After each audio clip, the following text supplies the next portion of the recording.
Hey there, and welcome to What I Learned Today. Today I took a Japanese lesson, and now I'm going to teach you what I learned today. So first off, say you go to Japan and everything, you want to get somebody's attention because you want to get directions, or you want to talk to somebody or whatever. You want to get somebody's attention, you say, excuse me. You walk up to somebody and say, excuse me, or sorry to bother you, whatever, In Japanese, you say, sumimasen. Okay, sumimasen. That is excuse me. That's how you get somebody's attention. Alright, now that you got their attention, you want to see if they speak English, because, speak very well with Japanese, whatever. You want to speak English, so you ask them if they speak English, okay? Or if they understand English or whatever. Understand, okay? You want to ask if they understand you. It's wakarimasu. You ask them wakarimasu, okay? But wakarimasu is just understand. If you want to ask them if they understand, then you add ka at the end. Ka is like a spoken question mark. So it's like, wakarimasu ka?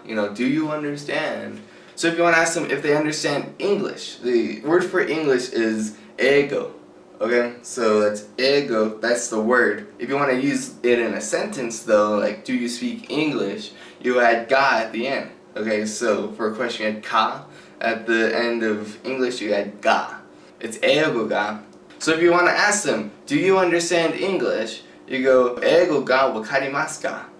Now you don't have to say I and you, you don't say like, I understand or you understand, because that's already understood. So all you have to do is say, eigo ga wakarimasu ka? Literally, English understand. What if they don't understand English? How you would do that is, at the end of wakarimasu, you add sen, okay? So it's wakarimasen. The masen at the end makes it kind of a negative, it's like, I do not understand you, And so you would go, eigo ga wakarimasen, I don't understand English.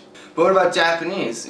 Somebody were to approach you, and you're white like me, and they want to ask you, do you understand Japanese? The word for Japanese is nihongo. But if you want to use it in a sentence, just like English, you add ga at the end, so it's nihongo ga.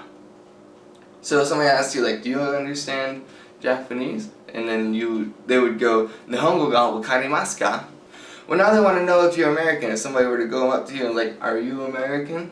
Or maybe you want to find out if they're American. Maybe you find some other white person over there and you're like, hey, are you American or not? The word for American is amerikachin. But the word for I and you, and here you have to use I and you. Okay, the word for I is watashi wa. Now the word for am and are, if you ask somebody, are you or I am, it's this. And that goes at the end of the sentence. You want to tell somebody, I am American, it's literally, I American am. So it would sound like, watashi wa amerikachin desu. So yeah, this at the end for am at the very end. So once again, slower. Watashi wa amerikachin desu. Now for you, it's anata wa.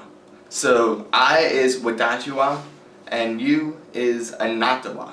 So you want to ask somebody, are you American? It's anata wa amerikachin desu ka? So you add ka at the end to make it a question. Yeah, if somebody were to ask you, are you American? They go, anata wa amerikachin desu ka? Now if somebody were to ask you right now, do you speak Japanese? You can't just say, no, I don't speak Japanese, because I just taught you a bunch of Japanese. So you want to tell them that you speak a little Japanese. The word for a little is squishy. So you would go, Japanese little understand. So you go, nihongo ga squishy wakarimasu. So now you know how to engage in conversation or how to avoid a conversation, either one, and answer very basic questions in Japanese. So that is what I learned today. Now if I've made any mistakes during this video tutorial, please tell me in the comments below so that way I can address those in a later video. Now I make these videos every single day talking about stuff that I've learned. I'm taking Japanese lessons, so a lot of my videos are going to be based on Japanese tutorials, but I'm also going to teach you anything else that I learned today. Also, don't forget to follow me on Twitter. So follow me at Kevin Learn Today on Twitter. Also, you can follow me on Facebook, whatever, links in the description below. And since I do these things every day, don't forget to subscribe so that way you don't miss any of my awesome videos and tutorials about what I've learned today. So with that, I will see you tomorrow.